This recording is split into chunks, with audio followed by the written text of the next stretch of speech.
Welcome back, everyone, to the Moms Like Me podcast powered by Support Now. I'm really excited about today's conversation. Although I'm under the weather, I didn't want to move this conversation any longer, so y'all will all have to just listen to my more nasally tones today. But today's conversation will be a little bit lighter than some of the conversations I've recorded in the past. Every once in a while you come across moms and entrepreneurs that just speak to you. And Molly Asplin, my guest here today, is one of those people. I think she and I align at a very high level on, of course, the dream of being a mom, but also the dream of creating a life that's very intentional and really centered in what makes you feel empowered and what makes you feel good, as opposed to what the world tells you should do. And Mm. so, Molly, I'm just so grateful that you are willing and able to join us today. I'm so happy to be here, and I love how you said that. Well, Mm. good. So, Molly, again, you tell our listeners, you've got 3 children. Give us a little bit more of your background. I know we've talked in the past about how you were climbing that corporate ladder, doing the finance thing, Yeah. as we all like to say, checking all the boxes, and then something happened. And so just talk us through kind of where you were and then when you had this aha moment. Yeah, so I got my college degree in finance, accounting, and I was like, "I'm gonna climb the corporate ladder and hopefully get to, like, C-suite someday, like, that's my plan." And I remember starting my corporate job out of college at a big corporation here in Minneapolis and just, like, walking in every day with my pencil skirt and my heels, and I'm like, "Yes, like, I've arrived." I don't know. And, I did that pretty like, for 2 years, just very mindlessly, like, "Yeah, I'm doing this thing." And then probably, like, year 3 to year 5, I just started to have these nudges. And the nudges were like, I don't think this is it. Like, I don't." And I know, Jordan, your nudges came a lot earlier. I don't think I even let myself go there earlier, but I just started to feel like the contributions and the strengths that I wanted to give to this world were not matching the work that I was doing. Yeah. But I felt a ton of like guilt, embarrassment, shame with it because, I had paid all this money for school and I didn't want to disappoint my parents. And I just had a whole bunch of stuff wrapped up in like, this is the identity that I have to like carry forward with. But after a while, you start to feel really disaligned. And so I was 8 years in. And that is when I said, I really think I want to pivot and try to do something on my own. And that took a lot of unraveling, but that is the work that I do today is I help women really figure out what they want for the season of life that they're in, because a lot of times that clarity is just not there. I think it's so interesting. This is one of these, I feel like, more unspoken feelings that a lot, not just women, I think a lot of people Oh, experience yeah, this, I think it's especially, it's men just as much, I agree. yeah, especially achiever types. I remember really having this difficult reckoning when I first entered the workforce, because the way our education system is set up is, you make certain grades and you move up to the next one. You make certain grades and you move up to the Yeah. next one. And then you go to college and you can get internships and you can get prestige and awards. And then they kind of just like drop you off into the real world. And for achiever types like myself, and I think you as well, it's really unsettling when you realize, oh, excuse my, like, oh shit, now I have to just figure out how to work this ladder. And I have to figure out, am I even on the right ladder to achieve, quote, happiness? And it's really, I think in a finance, and this, I want to unpack this a little bit with you. I think if you're going the finance path, I remember being envious of my friends that were going the finance path or even the lawyer path, Sure. because I'm like, well, at least you know what you need to do to get to where you want to go. If Yeah. you're not trying to be a doctor or a lawyer or on this corporate finance track, in some ways it's great because like the world's your oyster. And in other ways, you're like, again, oh shit, like, what am I actually going to do so that I can earn and feel good about myself? So my question is for you, you said you were 7 to 8 years in to your career when you were like, okay, what was the difference between what you felt 7, 8 years in versus what you felt early on? Like, was it just more significant? Yeah. And I want to like dig into a little bit more of what you said about the guilt and the shame. Like, was that the number one thing holding you back? I don't think that was the number one thing. I think I was like, have I really done this for long enough to know? And And my mind, yeah, if you're right, Jordan, finance track, like basically it's like entry level, senior, manager, controller, like it is pretty well laid out. And so I went to, okay, I could like follow this path that's kind of here, or maybe I want to get into sales, or maybe I just need more fulfillment outside of work, or maybe I just need to like work on myself more. yeah, And so I was kind of like peeling back all the layers, just like experimenting with myself. And I also really thought as a high achiever that each promotion was going to solve it. And so I kept climbing. And probably after like the fourth promotion, I was like, this is all just a band aid. Like, it's not actually solving my problem. And yes, I'm diversifying my skills and I learned sales and I got into that part of the business. So it all turned out to serve me well as it does. But I think I needed to, I don't know, eliminate options, so to speak. I think that what you just shared is also really important, though, that sometimes we can convince ourselves, well, if I can just get this promotion, if I can just get this role, then I will feel this this feeling of fulfillment. Then I will feel like I'm successful. And so often when you're misaligned with your role, you'll feel empty because And what you realize is that you're chasing something that's not really there. And I can appreciate, by the way, what you said is it's so important here, especially when you've committed so much money and time to a certain path to say, well, how do I know that I've given it enough time? So what were some of the things that you tried to do earlier in your career?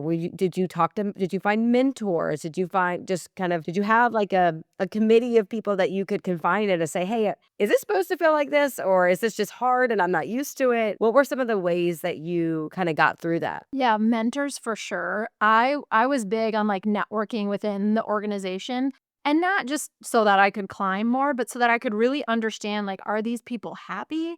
Do they Right. do they like what they're doing? And I think some genuinely did, and that's great. That's the path for a lot of people. But I remember one conversation I was having with one of my female mentors, and we were sitting in like the corporate cafeteria, and I was like, I just need to ask you like a very real question. And she was like, what? And I said, do you think I can cultivate passion for what I'm doing? Because I don't like it. Like, it's not fun for me. I don't feel fulfilled. But do you think I can, try to like make myself like it? And she just looked me straight in the eye and she was like, no, I don't think you can. And it Mm, was almost like this permission, not that I needed permission, but it was kind of like, I felt like she was telling me, like, it's okay. Like, just like fly, like go do something else. It's okay. And so yeah, I remember a lot of conversations like that. There was, some people were just okay doing that and fulfilled enough. But for my personality and probably yours too, Jordan, like it just didn't, it yeah. wasn't going to work for me until I was 65. So when she said that, and I like the way you framed it, like effectively gave you permission to leave. Did that terrify you? Were you lit up? What were the emotions that you felt? I think it gave me a lot of peace because I'm like, me staying here is not going to solve this like conundrum that I'm in. Like, I need to figure out what I really want and like start betting on myself. And so talk us through that pivot. Talk us Yeah. through kind of like what were the next weeks, months like trying to figure out what you wanted to be when you grew up, which is a funny thing to say, and I think it's an interesting question because as kids, you look at your parents and you say, "Oh, that's they know what they want to be when they grow up," or "This is what my parents do for a living." What you realize as an adult is that what you want to be when you grow up can change whenever you want. Yeah. So kind of what was that like for you? Yeah, I mean, it was so then that was, like, over the course of the next few years, like, kind of figuring it out what I was gonna do, and, I did some stuff on the side of my corporate job. I'm a very risk-averse person, so I was like, "I'm not just gonna leap and leave all, my steady paycheck and my benefits and all of that." But what I really did start doing was taking time for myself every morning.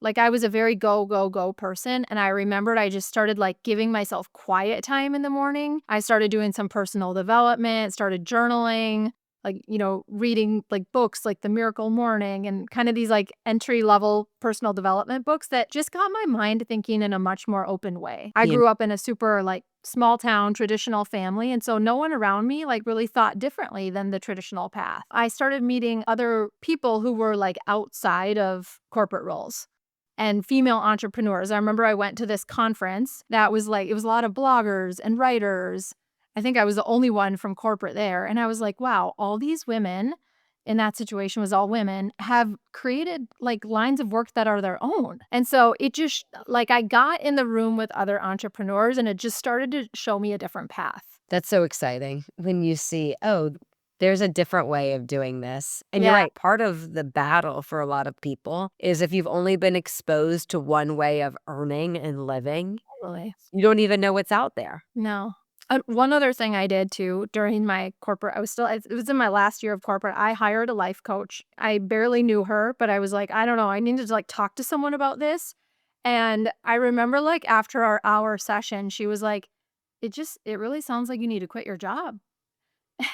And even then I was like, oh, I like still defended it. But sometimes I think you just need to hear a third party perspective, like share how you're really feeling. That really helped me too. So Molly, where were you in your like personal journey? Were you married? Had you had children? Like kind of like web together where you were professionally versus where you were personally. Yeah, we were married. My husband and I were married, both in corporate positions, both unfulfilled.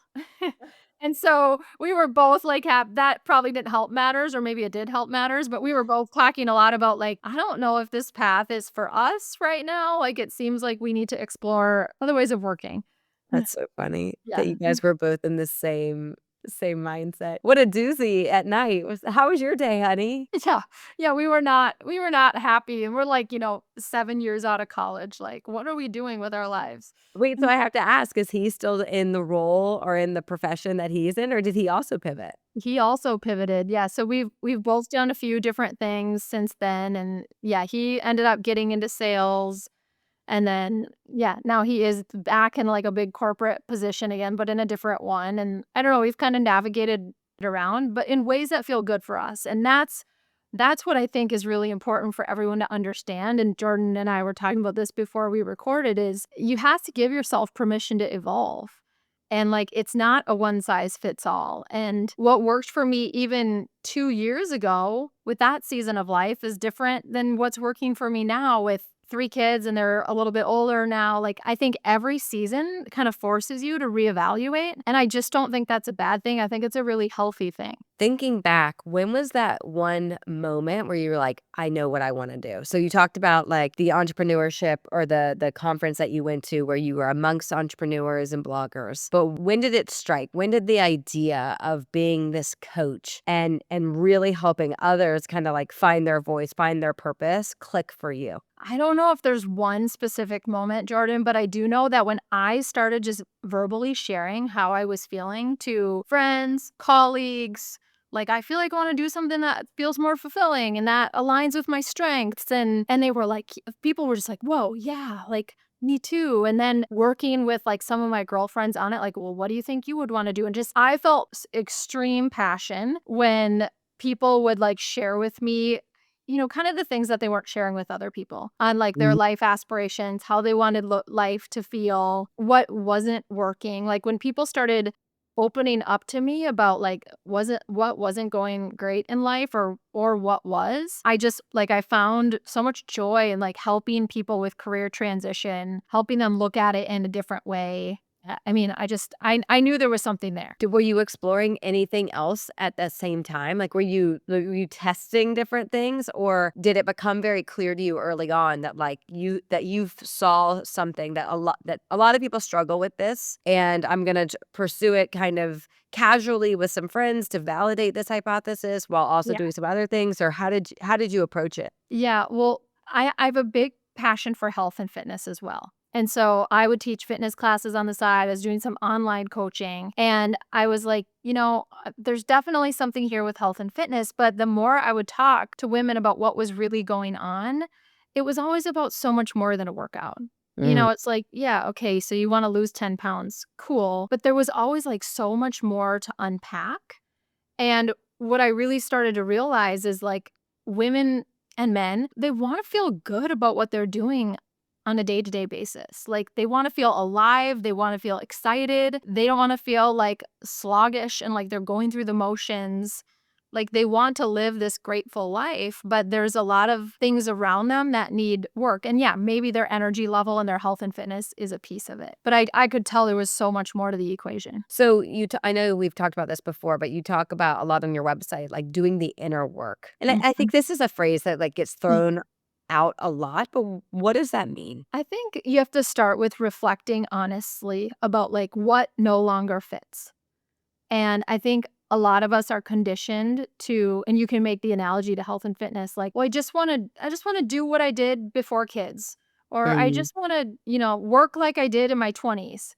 And then life changes and your body changes and what have you, and you really need to evolve. And I think people have a lot of trouble with this, or they feel like they're failing if they can't do it like they once did. And so I think reflecting honestly is really important, and being able to like say that out loud, like, hey, that's not going to work for this season. And then really looking at current season and what expectations are realistic for right now. And I love to strive and I love to dream and I love to grow. And I have 3 kids and my husband works. And so I've had to like, I don't want to say tame it back, but I've had to just redefine success for the season that I'm in, because what I was, doing before I had 3 kids just isn't going to work now. And it doesn't make me less than, and it doesn't mean that I'm not, as high performing as I once was. But I think that requires a lot of inner work, is to redefine what success means for you right now in this season. Yeah, I love this topic. I think about this a lot, and this is like you're effectively giving free therapy because so much of so much of what I hear from moms and parents in general, but moms especially, is that we are constantly seeking outside validation. Yes. The reward is, the money that you make or the prestige that you get, the promotions that you get, the acknowledgments. And what you're talking about is, it's super common, especially when mothers leave to have babies and go on maternity leave and they come back and they don't feel 100% aligned back with their business. They can't give it the same. They don't care the same. And again, our whole lives have been transformed. And then this crisis sets in for women where they say, "Well, what now? And how do I get back to that feeling of achievement knowing that my measurement of success is completely different?" And by the way, I think this is so tricky because I never believe what people tell me and they say, "Oh, I just don't care as much anymore. I just want to focus on my kids." And I think that that's like a half truth. Yeah. It's almost like a defense mechanism. "Oh, I don't care as much about how I do professionally or how much I make because I have my kids now." And I'm not saying that everyone's being truthful, but I just think that it's really hard for people to be honest because women and moms, we are asked to do so much. And we play such a different role in our culture today where we can be the breadwinner or we can heavily contribute to your household income, Mhm. where when you're not bringing that in, it can make you feel less than. 100%. So is that something that you hear from your clients? And more importantly, how and you're giving me advice. How do you like what is the advice to like work through that? Because it's so difficult when you feel like you've constantly been measured by your income level or by your status in a company and Uh-huh. to see that go down, to have your fulfillment go up or to feel like your value's going up. Yeah, this is really real, Jordan, and I have lived it. Our kids are the exact same ages, and so that's, something to note too. But just to be super candid, I have been the breadwinner, and my husband has bred the breadwinner. Like we've kind of switched roles, and that has ebbed and flowed. But what really helps me is this: like you have a very long career. We have a very long career to work. And so, like this last summer, I had to do a lot more logistical things with my kids, and I didn't have the capacity to sit down and earn like I would love to earn as much as I historically have. But I was at the camps and I was running my kids around. I was at the splash pad every Friday and I did all these things. And I really had to go inward and go, well, when I look at the big picture of my life, I am probably going to be more happier that I did that instead of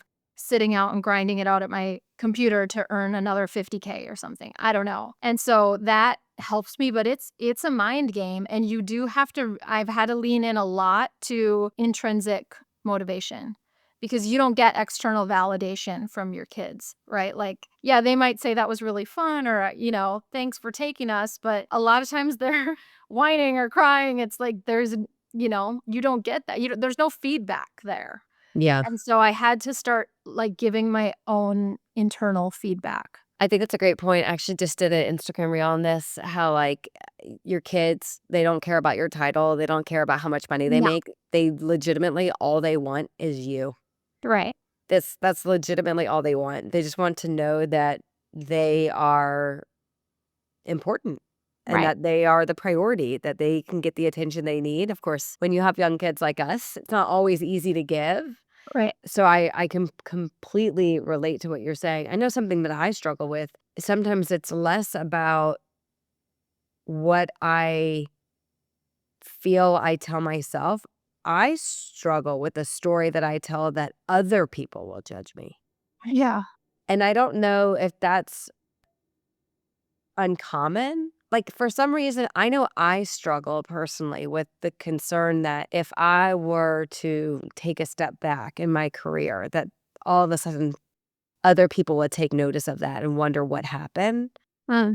And I don't know if that's a ego-driven way of thinking of it, but it is something that I often wonder if other people feel held back from, Oh, is not necessarily me, but how I think others will perceive me. and what do you think their perception? Like you said, they'll wonder what happened. Like what Yeah, what will they wonder? yeah, like, I mean, I'll be blunt, like, sometimes I think about, "Gosh, well, what if Support Now doesn't work? Sure. Like, what if we can't make it a commercial success?"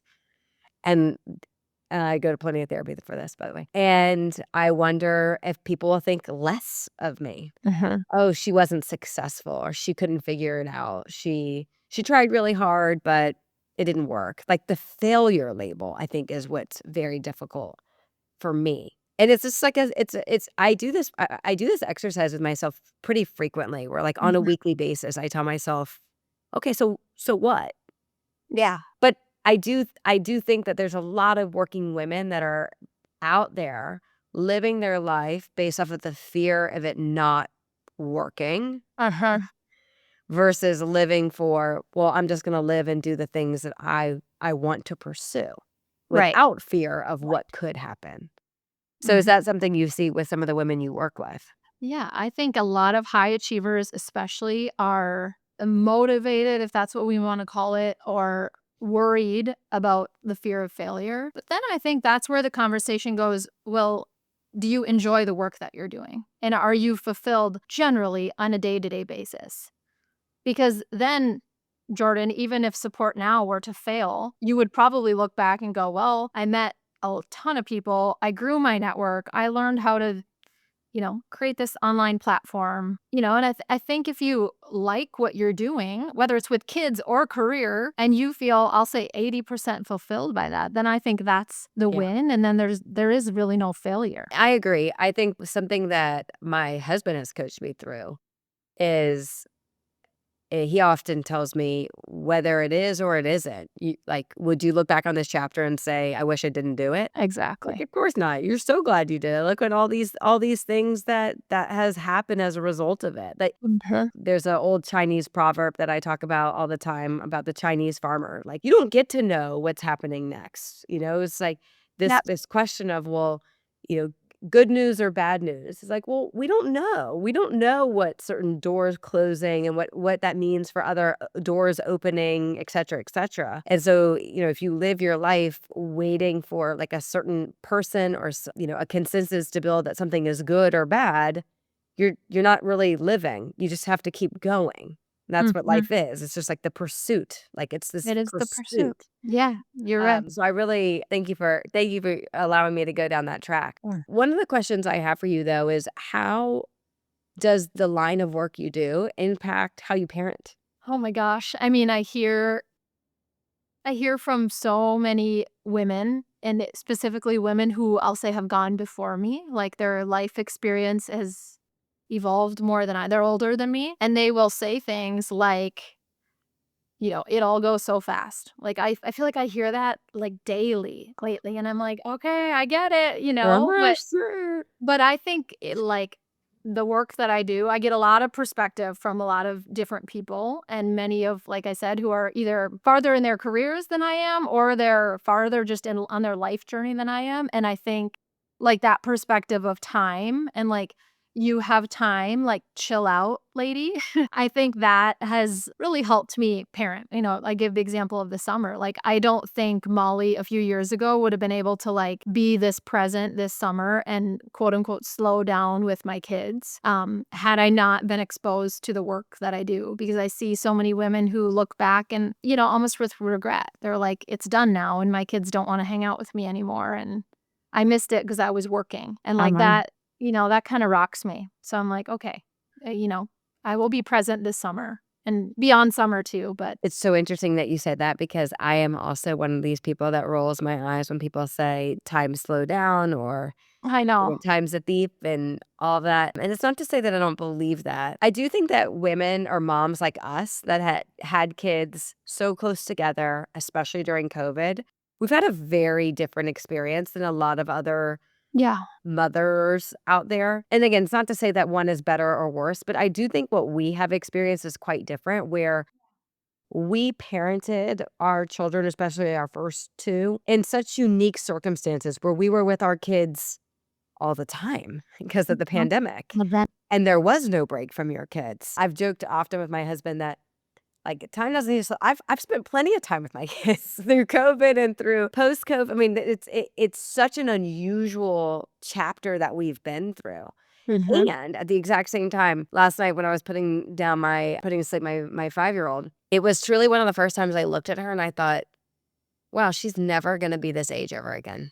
Mhm. It was seriously the first time I ever had I never felt that with my oldest. Yeah. It was something about, like, the way she was talking to me and looking at me, and I thought, "I'm never going to have another 5-year-old girl."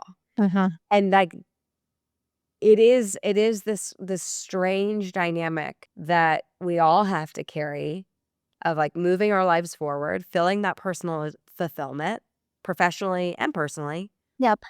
while also, like, cherishing this, like, these fleeting moments, and it's so hard, It's hard. and I don't know that any like, it's like, do we all d I think no one figures it out, everyone just does the best they can, right?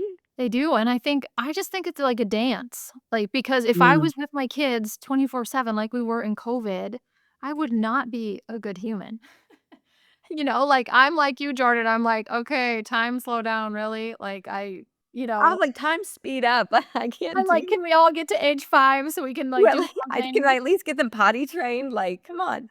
Yeah, and so but I just think it is a constant dance because I am like, a all or nothing person, and so I can swing my pendulum so far and go into, like, work, hustle, let's go, foot on the gas, like, shut my office door, I don't wanna talk to anyone. I can kinda go to those extremes, and I think that's really what I've learned in my line of work and just as a parent is, like, the pendulum has to swing, and the dance has to be a dance because every season demands something different. I love that analogy because I love analogies that are highly visual like that. Yeah. Because it's like we're always it's not one or the other. You're just kind of it's a constant state of movement, and I Uh-huh. think that that's a beautiful visual to end on. Molly, I have loved this conversation again. Thanks for the free therapy, and I think our listeners got a good glimpse of the value you provide. And where can people find out more information about you, learn more about you, or if they're interested in becoming a client, where can they find you? I have a podcast. Jordan was interviewed on it, so go check out her interview. It's called the Dream It, Do It podcast, and I bring on a lot of my clients to the show and a lot of like tactical conversations too about career transition or redefining success for the chapter that you're in. A lot for like women in career. Otherwise, you can go to mollyasplin.com. That's my website with more about me.